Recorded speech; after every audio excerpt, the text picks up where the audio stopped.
உலகமே ஆவலுடன் காத்திருந்த 2024 பாரிஸ் ஒலிம்பிக் போட்டி பிரான்ஸ் தலைநகரில் கோலாகலமாக தொடங்கியுள்ளது. வழக்கத்திற்கு மாறாக விளையாட்டரங்கில் இல்லாமல் பாரிஸ் நகரின் புகழ்பெற்ற செயின் நதிக்கரையில் வண்ணமயமாக தொடக்க விழா நடந்தேறியது. ஒலிம்பிக் தொடக்க விழா திறந்த வெளியில் நடத்தப்படுவது வரலாற்றில் இதுவே முதன்முறையாகும். உலக அதிசயங்களில் ஒன்றான ஐஃபல் கோபுரத்தின் எதிரில் ஒலிம்பிக் தீபம் ஏற்றப்பட்டது. தீப ஓட்டத்தில் பங்கேற்ற உலக விளையாட்டு பிரபலங்களில் ஜினடின் ஜிடான், ரஃபேல் நடால், ஸ்ரீனா வில்லியம்ஸ் உள்ளிட்டோரும் அடங்குவர்.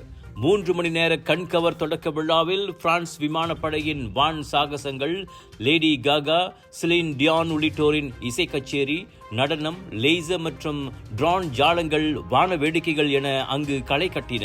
பிரான்ஸ் அதிபர் இமானுவேல் மேக்ரான் ஒலிம்பிக் போட்டியை அதிகாரப்பூர்வமாக தொடக்கி வைத்தார். செயின் நதிக்கரையில் 3 லட்சம் பார்வையாளர்கள் முன்னிலையில் 85 படகுகளின் மூலம் அணிவகுப்பில் பங்கேற்ற 7500 விளையாட்டாளர்களில் 6 மலேசியர்களும் அடங்குவர். தி மலேயா என்ற பெயரில் பிரத்யேகமாக தயாரிக்கப்பட்ட மலாய் பாரம்பரிய உடையில் அவர்கள் அணிவகுப்பில் பங்கேற்றனர்.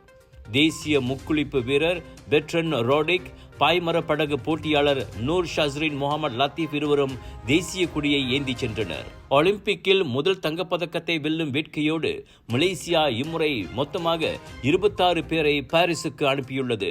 உலகின் மிகப்பெரிய விளையாட்டு திருவிழாவான இந்த ஒலிம்பிக்கில் 206 நாடுகளைச் சேர்ந்த 10,714 வீரர் வீராங்கனைகள் பங்கேற்கின்றனர்.